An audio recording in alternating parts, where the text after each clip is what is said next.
La multiplication des cas de contamination, y compris en Europe, accroît les risques de pandémie. Les craintes sont grandes. Pour faire le point sur la situation et répondre à plusieurs interrogations, on joint Frédéric Tanguy, chercheur à l'Institut Pasteur et directeur au laboratoire d'innovation vaccinale. Bonsoir professeur et merci d'être avec nous. Bonsoir. Alors, l'Organisation mondiale de la santé s'est encore exprimée aujourd'hui. On l'a dit, elle reconnaît que le monde n'est pas prêt aujourd'hui à faire face à la propagation du nouveau coronavirus. L'ONU craint pour sa part une pandémie. À quoi peut-on s'attendre dans les jours à venir ? C'est difficile à prévoir. C'est vrai qu'on est dans une situation proche de pandémie, parce que pandémie, ça veut dire plusieurs continents, plus de 2 continents atteints.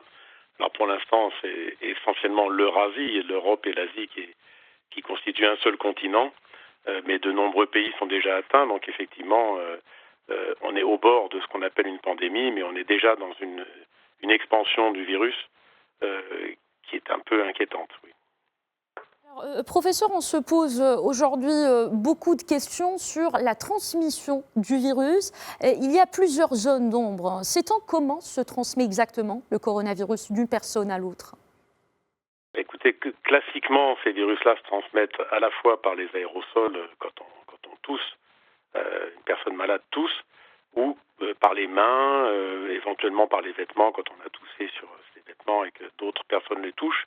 Donc le contact proche, à peu près comme la grippe. Alors, professeur, qu'en est-il maintenant du vaccin ? Peut-on espérer le voir dans un futur proche, surtout qu'on sait qu'il y a beaucoup de recherches qui sont en train de se faire à travers le monde ? Oui, il y a probablement une vingtaine au moins d'équipes à travers le monde qui travaillent sur un vaccin.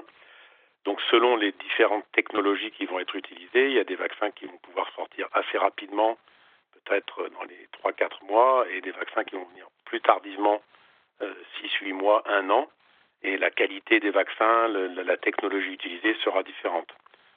Alors ceci dit, ces vaccins peut-être vont arriver après le pic de l'épidémie, sauf si l'épidémie perdure, auquel cas on sera bien heureux d'avoir un vaccin disponible dans plusieurs mois. Alors, est-ce qu'on peut avoir, professeur, maintenant quelques conseils concernant la prévention du nouveau coronavirus ? Que faut-il faire si jamais une personne a peur justement d'être contaminée ou si elle a eu un contact avec une personne qui est éventuellement atteinte ?